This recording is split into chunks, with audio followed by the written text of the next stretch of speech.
Have you been told that you aren't sleeping well because you have to improve your sleep hygiene? This is Dr. Val. I'm a board certified integrative sleep medicine specialist and women's sleep expert, here to let you know what sleep hygiene is.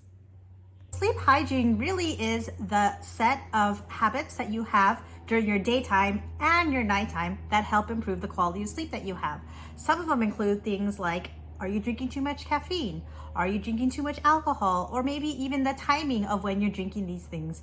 What about your exercise? How much sunlight are you getting? Are you controlling your stress? And what does your bedroom environment look like? Have you heard these things before? I'm sure you have read about it online.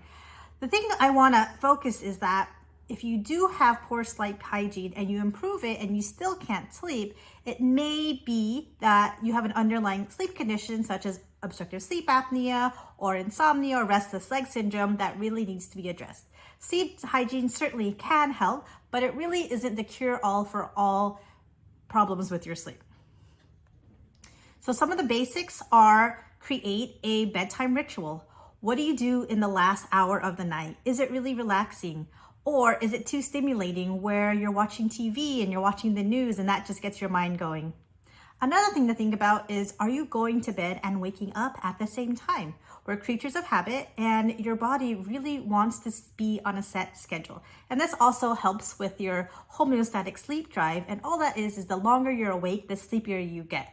So make sure that you go to bed and wake up around the same time within half an hour, even on the weekends.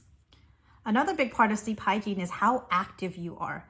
We're meant to move our bodies, not just sit behind a screen all day long. So please move your body for whatever that means. It may be going to the gym. It may be taking a walk during your lunch break. As I mentioned before, your intake of caffeine and alcohol can really interact with your sleep quality. If you are going to drink those substances, try to do it earlier in the day and know what time to cut off so it doesn't impact your nightly sleep. Another part of sleep hygiene is your bedroom environment. Some of the ideal bedroom environments are dark, cool, and quiet. There have been studies that show people who live in a city really have a hard time sleeping and report poor sleep quality due to things like light pollution and noise pollution. If you do live in a really busy area or noisy area, you might want to invest in some blackout shades or even wear an eye mask and some earplugs to help you fall asleep easier or stay asleep so the noise doesn't wake you up. One of the big parts of sleep hygiene is also controlling your stress and anxiety. What I always encourage folks to think about is sleep happens when your brain waves slow down. So if there's something on your mind that's keeping your brain from relaxing, maybe that's something that you need to deal with. One of my favorite ways to do so is actually just to write down my thoughts.